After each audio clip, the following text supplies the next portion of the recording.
Ketika para penyair kemudian tahun 63 membuat manifesto kebudayaan, itu ada lucu di situ. Mereka tetap mengatasnamakan penyair sebelumnya di angkatan 45 dengan surat kepercayaan gelanggang, yang kemudian mereka membuat manifesto kebudayaan yang isinya kebudayaan yang dikawal oleh para penyair itu tidak boleh dikooptasi oleh politik, sehingga mereka tidak menyetujui kebudayaan ini atau kesusastraan itu dibikin menjadi alat politik. Seperti di PKI ada Lekra, di Lekra itu ada Pramudiana Natur. Penandatangannya ya salah satu yang sekarang masih hidup adalah Gunawan Muhammad, tapi dia masih muda pada saat itu, masih ada orang-orang seniornya di situ.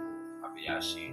Justru pokoknya itu adalah mereka bersandarnya ke Pancasila. Politik kebudayaan kami adalah Pancasila. Itu frase tahun 63 dari para budayawan atau para penyair, di mana ciri khas yang paling utama dari penyair itu adalah dia role model dari manusia yang merdeka, artinya manusia yang waspada terhadap prim-prim yang ada di zaman.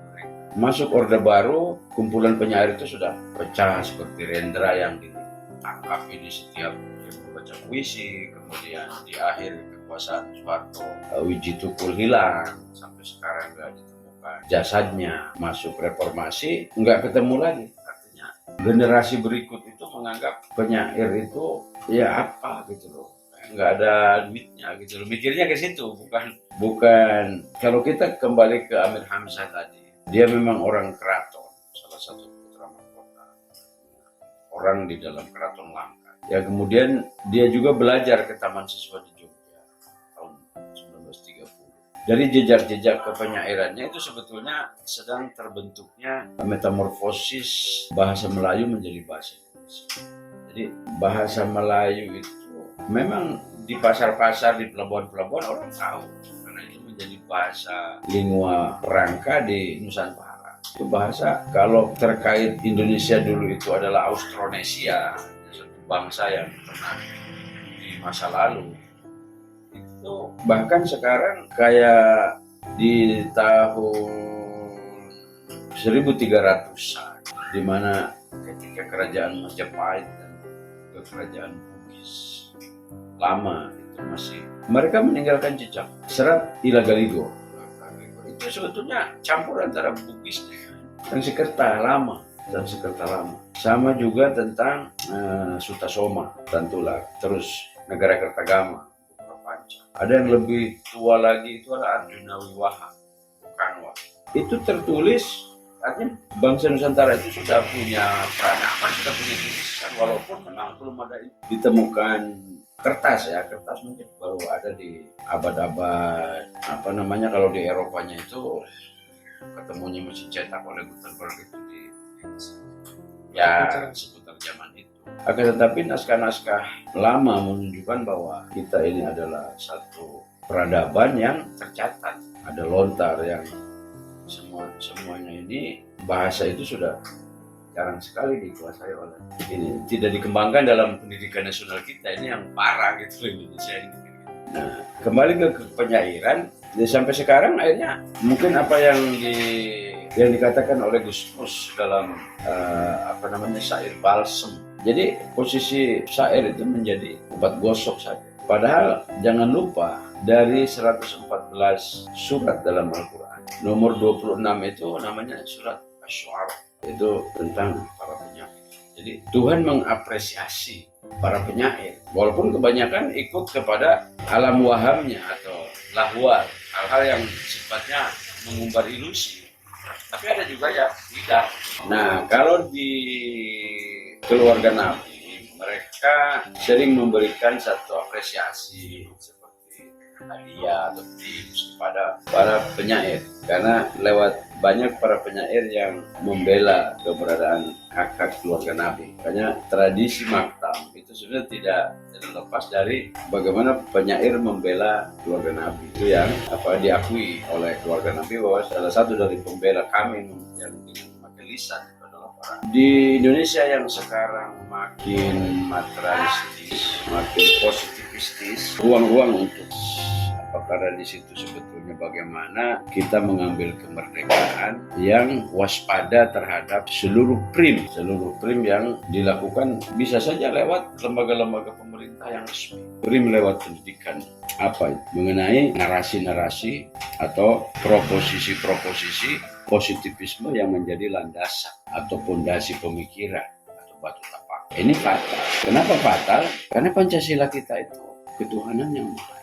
Tidak mungkin dia akan gali oleh pendekatan-pendekatan materialisme. Begitu juga sila-sila yang lain. Sila-sila yang lain, manusia misalkan jelas, manusia memiliki dimensi non-materi. Kemudian sila ketiga, itu dimensi wujud dihni atau konsepsional yang ada di dalam otak atau benak persatuan Indonesia. Persatuan sendiri konsep, Indonesia sendiri.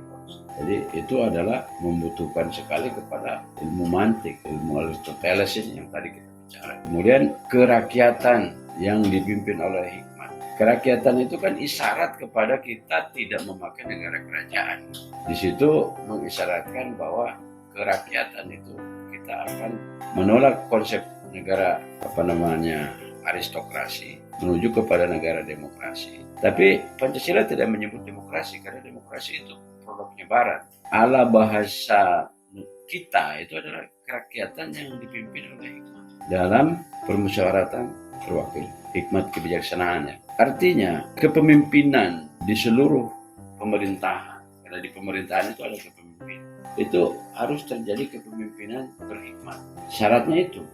Dan ketika dia tidak berhikmat, itu batil. Pancasila kita batil. Ini keterkaitan dengan kamu punya Bawaslu, KPU.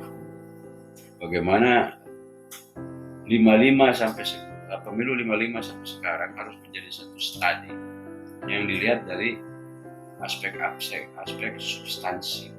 Ketika di era Soeharto ada 6 pemilu yang sebetulnya itu dramanya dia aja. Nah, ada itu seolah-olah ada aja dibikin demokrasi yang sangat ritual. Dan di masa itu juga para penyair bubar, nggak ada karena ditangkap ini dicuri. Kesininya sudah habis, ya kayak kembali ke Gusmus punya sindiran itu, obat gosok saja, puisi-puisi balsem.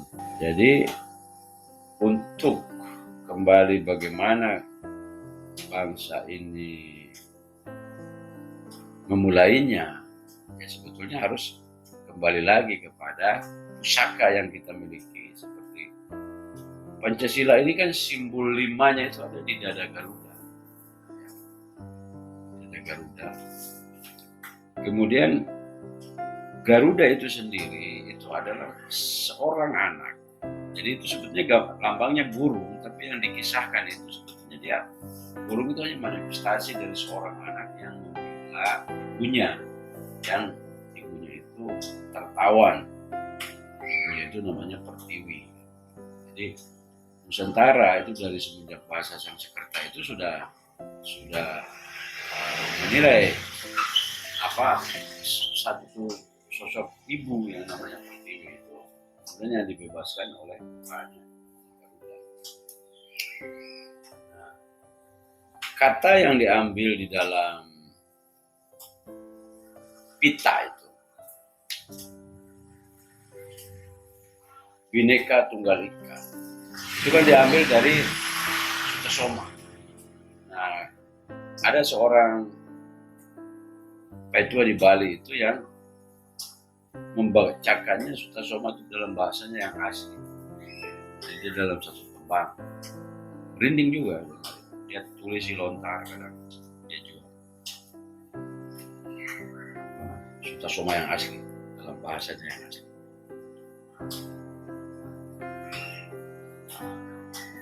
Itu artinya Indonesia ini menggali sesuatu dari substansinya Majapahit. Kita belum sampai ke sana karena kita dapat gangguan-gangguan, ada 65, kemudian ada 98. Jadi gangguan-gangguan di perjalanan ini sebetulnya tidak boleh untuk membuat kita lupa akan kembali kita kepada kesepakatan-kesepakatan yang sudah ada pada teksnya, Sumpah Pemuda, kemudian proklamasi, kemudian Pancasila, final, kemudian lagu Indonesia Raya itu sudah berkumandang semenjak Jepang datang. Indonesia Raya sempat dibolehkan oleh Jepang walaupun akhirnya dilarang. Dan bapaknya Gus Dur, Wahid Hasim, itu dipasrahi oleh panitia 9 untuk kau sholat, kau ini kau yang bikin pembukaan. Makanya karena nilai spiritualnya, pembukaan itu sakti. Sekarang dari awal, sempat di tahun 50-an di ini tapi tidak tembus dalam pembukaan Undang-Undang Dasar yang sekarang. Kalau batang tubuh kan sudah diacak-acak zaman Amin Rais, Ketua MPR di periode pemilu 99 sampai